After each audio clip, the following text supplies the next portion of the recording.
of minutes into this race, and it is the top seed from Jacksonville that has churned forward.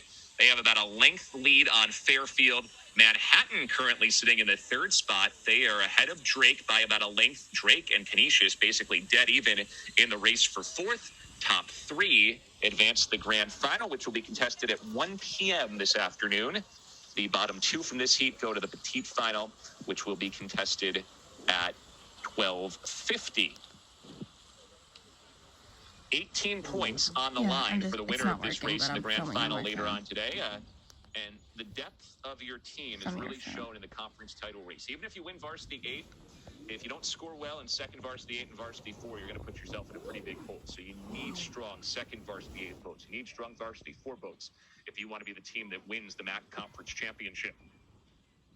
Here are the results again from that second heat of the varsity 4s. And I mean, you're not going to see a prelim that's closer than that. Look how tight second through fourth was.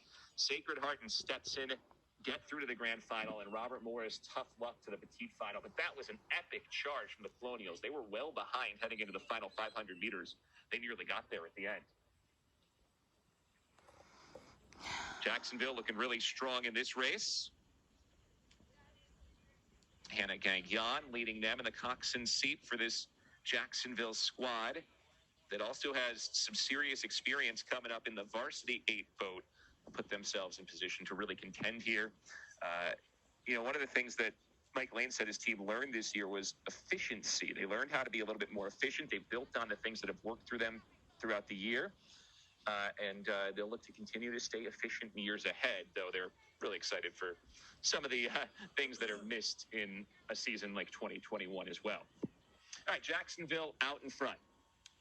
Next to Jacksonville, it is Drake up into second. Fairfield is there as well. From right to left, Canisius, Fairfield, Jacksonville, Drake, and Manhattan. So Fairfield has taken over second by about a full length. Manhattan still currently holding third, and Drake has work to do past the midway point of this race. Drake is about a length behind, and they'll need to make a move up into the top 3 if they want to make a grand final. And then it's Canisius back into 5th right now. Jacksonville leading, Fairfield rowing into second. On this Fairfield boat, one of the athletes that Coach David Patterson wanted to point out was Maddie Carter. She is a novice rower, new to rowing this year, got her way into this second varsity 8 boat. She's sitting in seat number 3. Really impressive when you think about the fact that they really didn't get to start learning how to row, as he said, until March of this year. They didn't have a normal fall. Spring was limited, but a lot of them picked it up very quickly. A lot of those walk-on novice rowers, and Maddie Carter picked it up so quickly that here she is in a championship boat at the second varsity 8 level. Brenna McDonald is the lone senior on this Fairfield squad that's here at conference championships as well, and she's in the bow seat of this boat. She was a former walk-on, had no experience her freshman year, and has been in a championship boat each of the last 3 seasons for the Stags. So it's Jacksonville first. Inside the final 500 meters, Fairfield's currently in second. Look at Drake trying to make a move now. Drake in 4th, but trying to gain ground on Manhattan, who's currently holding that 3rd grand final spot. Top seeded Jacksonville hasn't really been challenged yet. Fairfield in both of its races so far has been really, really steady. 4 minutes.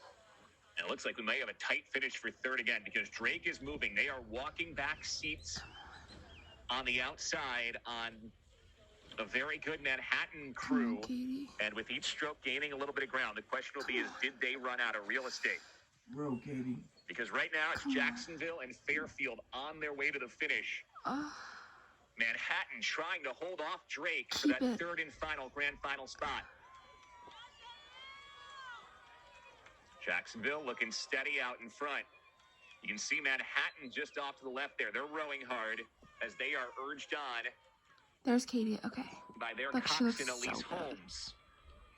Come on, trying to hold Elise. on to 3rd, doing a good job. They absorbed that move from Drake, and now they still lead in the race for 3rd. Yes.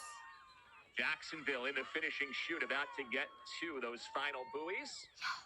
The clock will tick past 7 minutes, but not far past 7 minutes. So a good speedy surge for Jacksonville. They'll come in well under that 7:10 mark.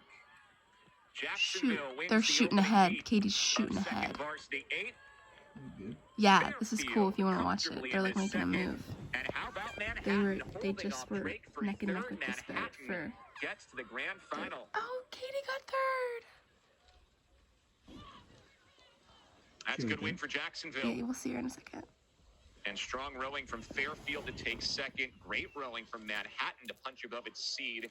And That was a take cool. third, That was a making cool sprint Manhattan because a you could grand see they were like, final and then they squad. just like shot forward. Meanwhile, Drake and Canisius will head to the petite final this afternoon her. in second She's varsity in the 8. first We'll step aside when we come back.